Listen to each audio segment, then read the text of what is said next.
It's like something out of science fiction. Unsettling transformations are sweeping across the planet. And clue by clue, investigators are assembling a new picture of Earth. They suspect we've entered a time of faster global change than any human being has ever witnessed. But we can rise to the challenge, alter the course. It's up to all of us to confront these strange days on planet Earth.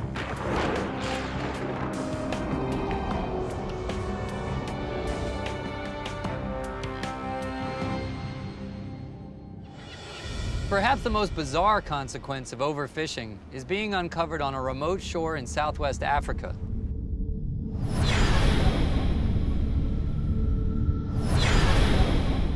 When biologist Bronwen Currie first moved here, no one warned her about the strange phenomenon that plagued the town. It began with foul smells emanating from the sea. Locals called it a sulfur event. Some days I'd arrive at work and the whole building was filled with this stench. It smells like rotten eggs in their most rotten state. And I'd run around to the other scientists asking them, you know, what is this? No one seemed to know too much about it, so I started delving a little bit deeper. Currie learned that the smell was just one aspect of a bizarre phenomenon. The color of the ocean also changed.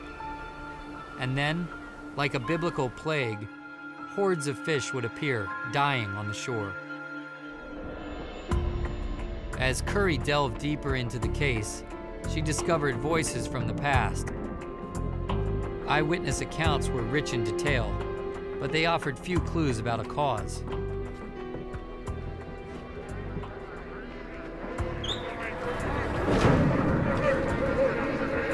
Working mostly alone, she was determined to flush out an answer.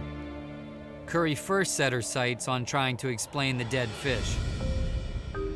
Currie knew just by using her nose that during an event, the sea bubbled with hydrogen sulfide, a toxic gas. But where was it coming from? Currie thinks small marine organisms, called phytoplankton, are the culprits. After phytoplankton die, they rain down on the sea floor and decay. And decay often makes hydrogen sulfide. In principle, the gas could be building up, becoming a kind of ticking time bomb. Currie's research set the stage for an international team to explore Namibia's sediment. We're absolutely delighted to find amazingly high concentrations of sulfide. More surprising was the accumulation of a second gas, also made by the phytoplankton's decay, methane.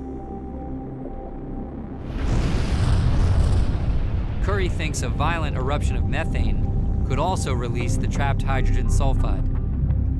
As the hydrogen sulfide reacts with the oxygen in water, sulfur is set free. This is what changes the color of the sea. The hydrogen sulfide would also first paralyze, then suffocate fish. Could deep sea explosions be the culprit behind the mysterious events? It was time to kick the inquiry into higher gear. Currie first turns to oceanographer Scarla Weeks. Weeks had been using satellites to study the ocean from space. Joining Currie and Weeks was oceanographer Andrew Bakun. The new team wanted to use satellites to catch a sulfur event in the act. They wanted a smoking gun. Just 1 month after starting her vigil, Weeks spots something intriguing. An eruption appears to be brewing. Weeks has seen a shift in ocean color, and so now investigators scramble. Then, something striking occurs. It's a series of eruptions.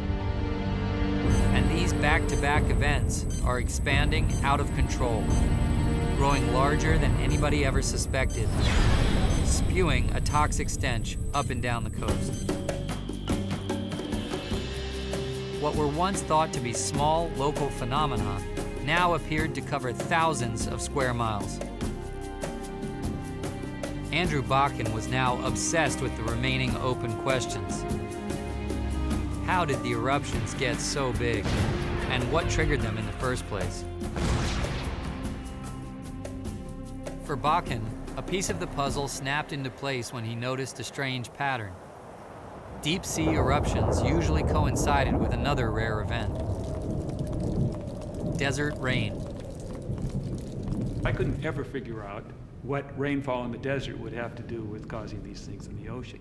But one thing that rainfall in the desert would be a reaction to is the passage of a low pressure cell. That would lower the pressure on the surface of the water. According to Bakun, as pressure falls on the surface, it will drop on the seafloor as well. Lower pressure uncorks the methane, which in turn releases the hydrogen sulfide. As the bubbles rise, they expand. And this further reduces pressure on the bottom, ultimately triggering an eruption, which spreads in all directions. At this point, you might be scratching your head and wondering, what does this have to do with fishing? Good question. The only fish we've seen in this story were dying in droves on a beach. Well, fish, it turns out, are players in this drama, and very lively ones. Or at least they were until a few years ago. Namibia's fisheries used to be among the richest in the world. But by the 1970s, most stocks were nearly wiped out by foreign fleets. Bakun thinks sardines once played a key role in keeping the lid on the deep-sea explosions. They were one of the main fish that could hold their own in the rough currents, where by gorging on phytoplankton, they decreased the source of sediment gases. With the sardine numbers down, he reasons the eruptions could increase in the future. This could be bad news. More explosions could threaten the government's efforts to rebuild the sardine stocks. The eruptions already extend into nursery grounds where they kill young fish and larvae. If that weren't trouble enough, Bakun suspects that deep-sea eruptions may be adding to global warming. The methane released in the eruptions is, like carbon dioxide, a heat-trapping gas. The events unfolding in Namibia could be omens. That's because fishing pressure on plankton eaters is ratcheting up around the globe. Soon, toxic eruptions could be spreading to other pockets of the ocean.